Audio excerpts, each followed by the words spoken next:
Muy buenas sean todos y todas, bienvenidos y va nuevamente otra vez, como siempre, cada domingo estamos aquí para poder ofrecerle un poco de la palabra de Dios, enseñarle algo nuevo en su vida o quizás que ya lo sabe y lo vamos a reforzar.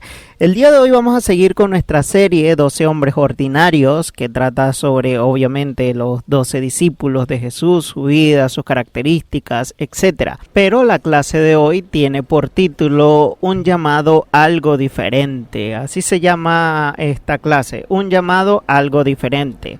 En el llamado de los 12 discípulos hay características que quiero recalcar en distintas ocasiones que hay, digamos, distintas fases del llamamiento para que usted pueda tenerlo más claro y más desglosado cómo se hizo ese llamamiento en cuanto a los discípulos. Y para comenzar esta serie, esto no va a ser nuestro versículo base, sino para un versículo que va a darle pie a este tema.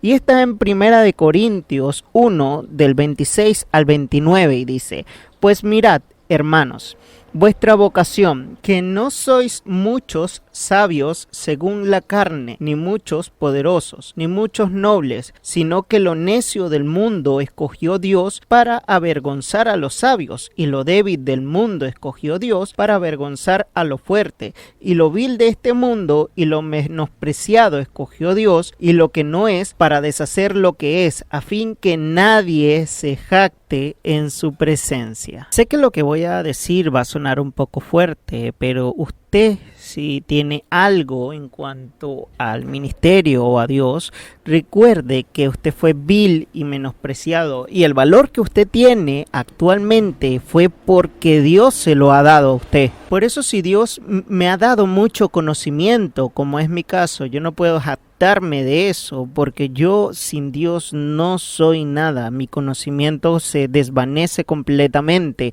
no tiene ningún brillo, ningún tipo de valor. Mas cuando Dios me eligió de lo vil y de lo menospreciado de este mundo, me dio un valor y un sentido para yo poder seguir un camino y poder trazar una trayectoria con un sentido para mi vida. Por eso a mí no me cabe en la cabeza cuando algún cantante, algún predicador pone valor a su esfuerzo para llegar donde está, cuando el único que ha puesto eso ahí es Dios. Porque si es con nuestras fuerzas, como dice la Biblia, no es con nuestras fuerzas, mas es con su Santo Espíritu. El Espíritu Santo es el que te ha llevado a estar donde estás. Es Dios que te ha movido a estar donde estás. Por eso es que no puedo entender esas personas que dicen: no, es que tú no sabes cuánto me costó llegar hasta aquí. Realmente, si te costó, no quiero nada de ti, porque yo todo lo que quiero recibir es por gracia, así como todo lo que yo quiero dar es por gracia. Me salí un poco del tema, pero quería explicar así por encimita ese versículo.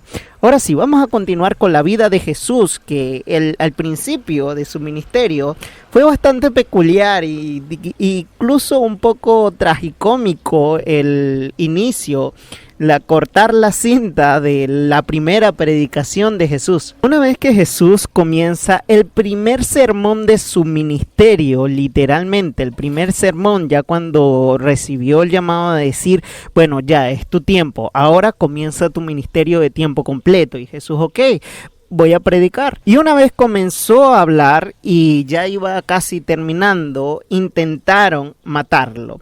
Eso está en Lucas 4, 28 y 30. Dice: al oír estas cosas, todos en la sinagoga se llenaron de ira y levantándose le echaron fuera de la ciudad y le llevaron hasta la cumbre del monte sobre el cual estaba edificada la ciudad de ellos, para despeñarle, mas él pasó por medio de ellos y se fue. Irónicamente, la popularidad de Jesús, más que por el mensaje de salvación, sino es el mensaje controversial que tenían sus prédicas.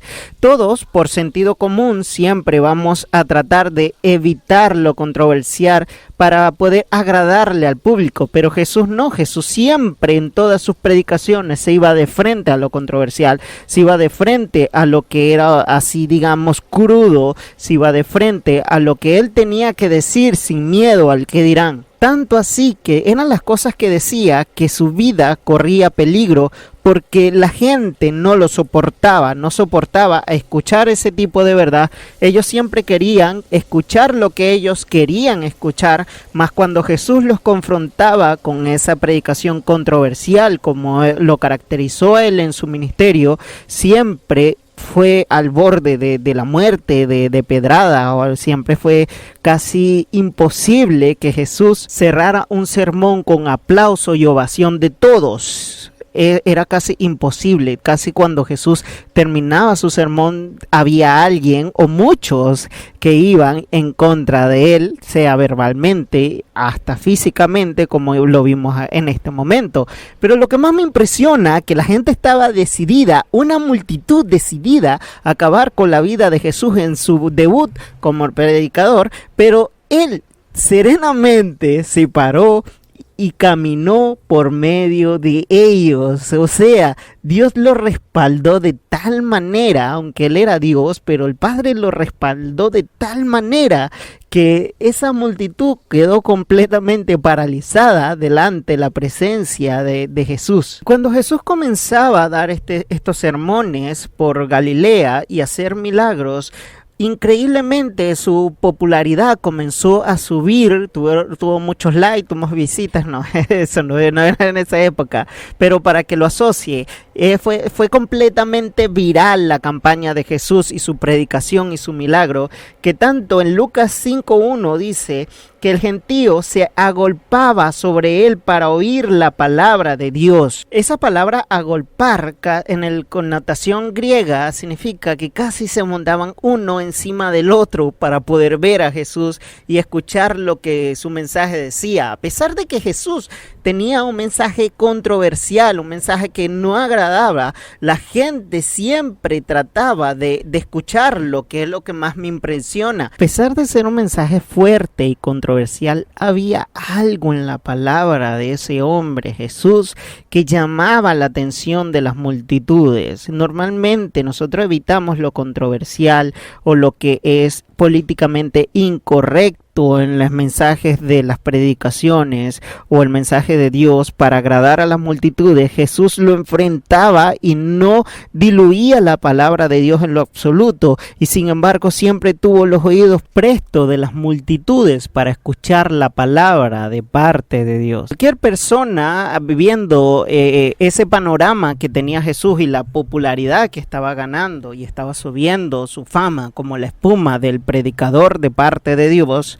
entonces nuestra inteligencia convencional nos dice que debería atenuar un poco ese mensaje controversial y más explotar de manera positiva su fama o su popularidad que estaba teniendo en ese momento.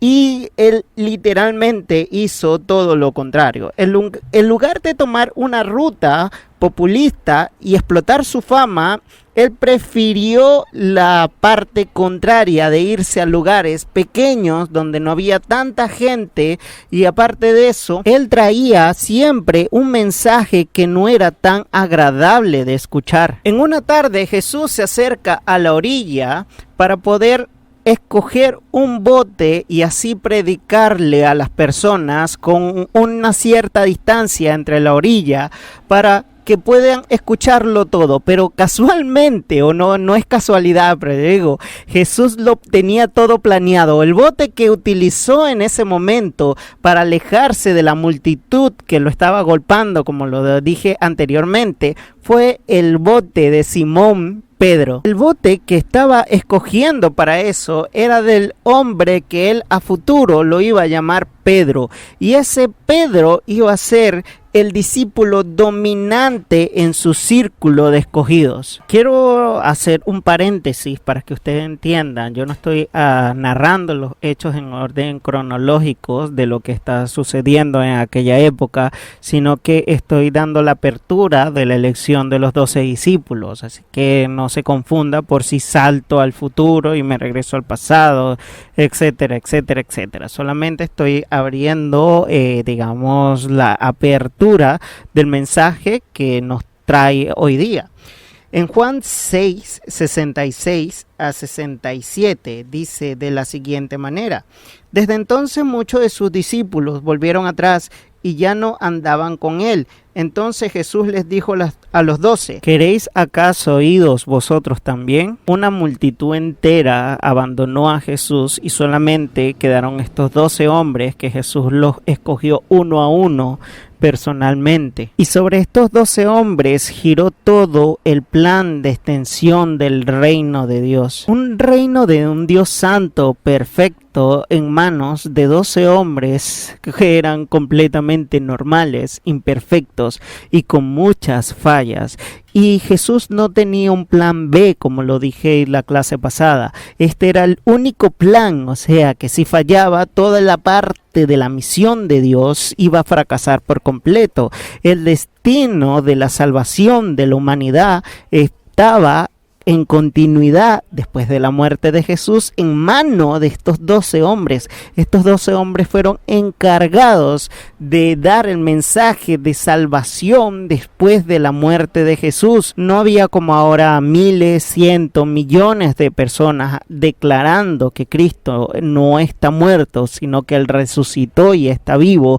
Antes solamente eran esos 12 hombres que tenían esta misión. Esta estrategia escogida por Jesús de tener 12 discípulos tipifica el carácter que tiene su reino. En Lucas 17, 20 al 21 dice: preguntando por los fariseos cuando había de venir el reino, les respondió y dijo: el reino de Dios no vendrá con advertencia, ni dirán helo aquí o helo allí, porque he aquí el reino de Dios está entre vosotros.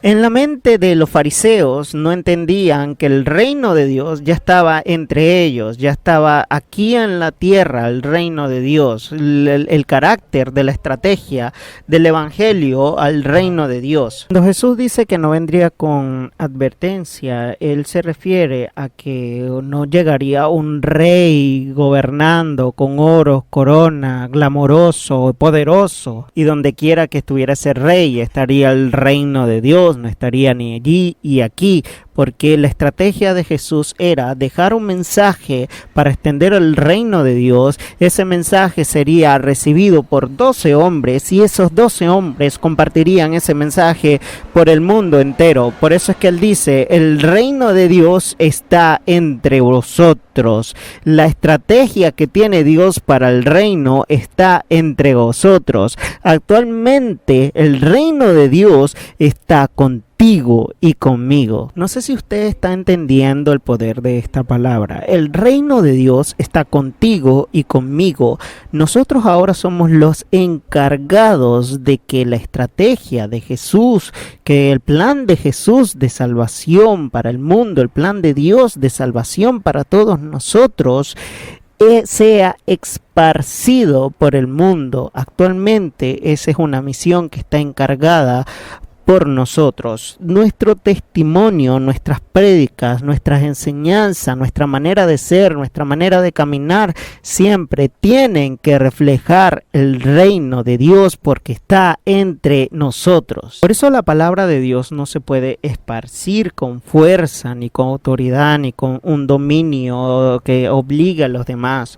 Como dice en Zacarías 4:6, dice: no es con ejército ni con fuerza, sino con mi espíritu, ha dicho Jehová de los ejércitos. Para el reino celestial, 12 hombres llenos de errores, 12 hombres comunes, 12 hombres que para el mundo era vil, que para el mundo no tenían ningún valor, ahora son más poderosos que 1.000.000 de ejércitos luchando por una causa. Esos 12 hombres estaban llenos del poder del Espíritu Santo, llenos del poder de Dios, y eran ahora más poderosos que cualquier arma, cualquier espada, porque ellos llevaban el Espíritu de Dios, el reino estaba con ellos. Y lo más impresionante es que en ese momento ellos no lo sabían, ellos no sabían qué significaba eso, aunque claro, cuando Jesús le estaba dando todo este tipo de curso intensivo, llamémoslo así, del evangelio,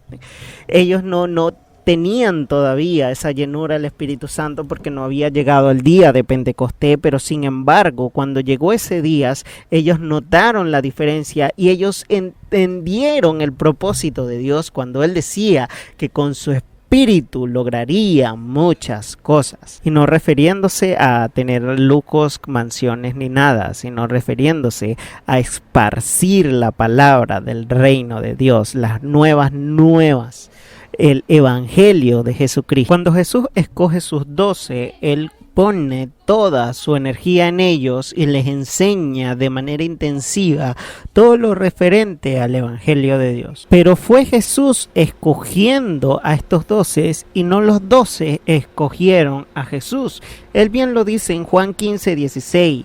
Dice de la siguiente manera: no me elegiste vosotros a mí, sino que yo los elegí a vosotros y os he puesto para que vayáis, llevéis fruto y vuestro fruto permanezca, para que todo lo que pidas al Padre en mi nombre, Él se los dé. Ese proceso de elección de los 12 discípulos se formó o se hizo en varias etapas que vamos a nombrar en las siguientes clases a futuro. Para la gente curiosa y estudiosa de la Biblia, en Juan 1:35 al 51 y Lucas 5 del 3 al 11 parece que existe una controversia con referencia a la forma en que Jesús llama a sus 12 discípulos. Al igual que en Lucas 6, 12, 16 son relatos que se contradicen el uno al otro. Los que quieran leerlo y ver las contradicciones pueden hacerlo. Yo por cuestiones de tiempo no lo voy a hacer.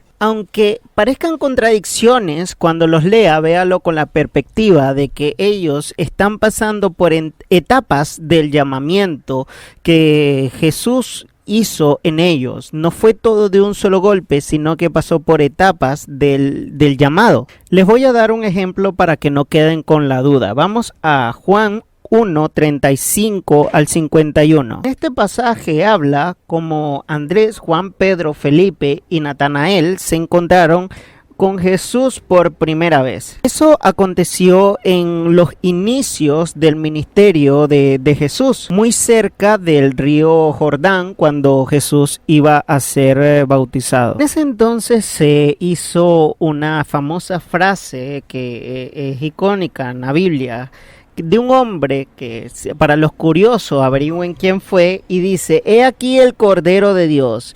Entonces ellos, al escuchar esta frase, empezaron a seguir a Jesús. Vamos a llamar eso la fase 1 del llamamiento. Ellos primero fueron llamados a creer que Jesús era el Cordero de Dios, era el Hijo de Dios. Aunque en esta etapa o en esta fase del llamamiento ellos todavía no ejercían un ministerio completo al lado de Jesús, ellos seguían trabajando en sus trabajos habituales y ganándose su vida como se la estaban ganando hasta el momento, pero sin embargo ya ellos tenían, digamos, la certeza de que Jesús era el Hijo de Dios y lo seguían en sus tiempos libres o cuando podían hacerlo y no tenían algún otro tipo de compromiso. Así que en resumen, la primera fase es el llamamiento a la conversión, en teoría, que ellos creyeran que Jesús es el Salvador de la humanidad y el que borra todo pecado de todo el mundo.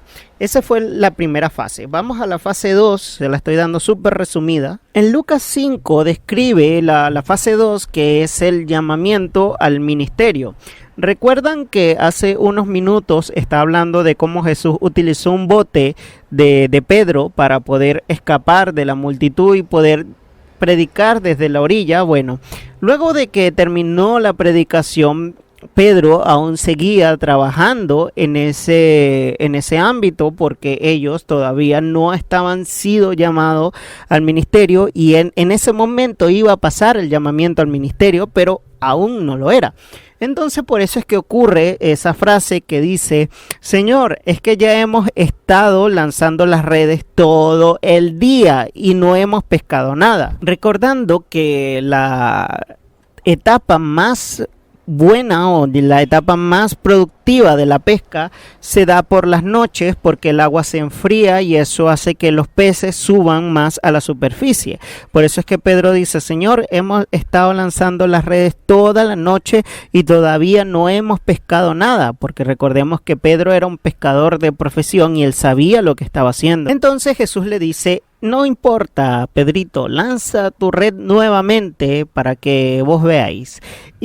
Y Pedro lanzó su red nuevamente y cuando subieron la red eran tantos peces que casi la embarcación donde estaba se estaba hundiendo. Ahí es cuando Jesús usa ese milagro para poder decirles: yo ahora los haré pescadores de hombres. Entonces, después de que ellos intentaban pescar todo el día y lograron pescar, miren lo que narra los versículos que están más adelante, se los voy a leer. Lucas 5:11 dice: según Mateo, Andrés y Pedro, dejando al instante las redes, le siguieron. En Mateo 4:20 dice: Jacobo y Juan, dejando al instante la barca y a su padre, le siguieron. En Mateo 10, del 1 al 4, y en Lucas 6, 12 al 16, describe una tercera fase, que esa fase es el llamado al apostolado. Entonces la Biblia narra que Jesús en aquellos días se acercó al monte y en una noche se puso a orar, y cuando era de día llamó a sus discípulos y escogió a 12, a ellos los cuales también llamó apóstoles: a Simón, quien llamó Pedro, Andrés, hermano de Jacob,